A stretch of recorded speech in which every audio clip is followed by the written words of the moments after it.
What's up, everybody? Thanks as always for supporting the show. It would mean a lot to me if you would take a second to scroll down and hit that subscribe button to the Hoops Tonight YouTube channel, and then follow me on social media on TikTok, Instagram, and Twitter so you guys don't miss any of our content over the course of this season. All right, let's talk some basketball.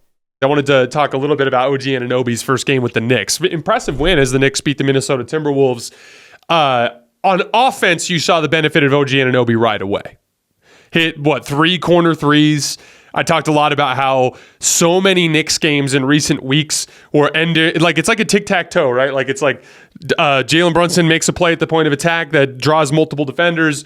You know, he hits the roll man or hits the guy on the wing who drives and kicks, or the roll man, makes a read out of the short roll, and then the ball just ends up in RJ Barrett's hands on the wing, and he can't shoot, especially against the closeout. And so just so many of those possessions would end that way. And it's like OG Anunoby is just a much better, both contested and uncontested catch and shoot shooter.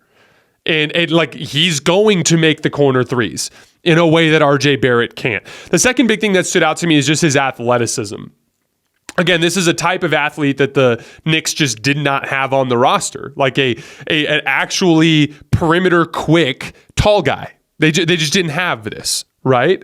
And like you saw it in a bunch of different ways. Specifically, they worked him in the dunker spot a lot, where like he would just kind of meander down there when he saw an opening, and he has that ability to, on the catch, just immediately go up and dunk it with two hands, and he's got the strength to fight through contact, which is just it's like a release valve in a lot of ways. When he's cutting to the rim, he had a cut on like a little banana cut over the right into the middle of the floor where he caught and went up and dunked it with two hands. I think he got a foul on that one too. Like he just has it's almost like a real rim pressure from the off-ball positions. You know what I mean? And then as just an athlete in transition, he had a big one-handed dunk in transition where he was running his lane.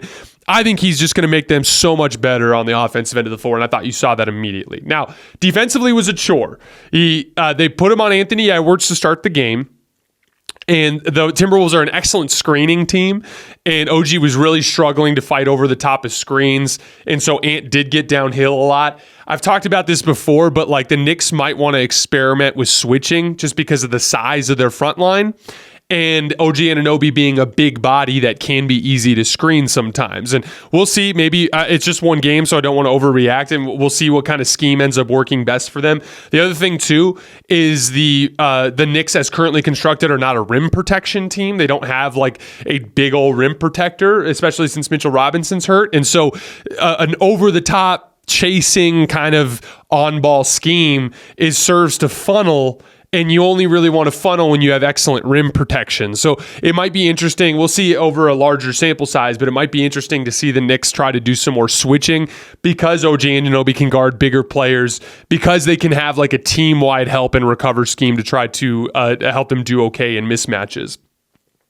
They also have some guards that are like surprisingly big and strong, and that can be something that is useful in switching as well. But we'll see in the big picture what they decide to do. Got in foul trouble too. A couple of really bad calls. There's a rebounding foul that I didn't like, and then his sixth foul was just an atrocious call. He was just fighting through a Gobert screen, and it was pretty innocuous contact, and the ref just took him out of the game.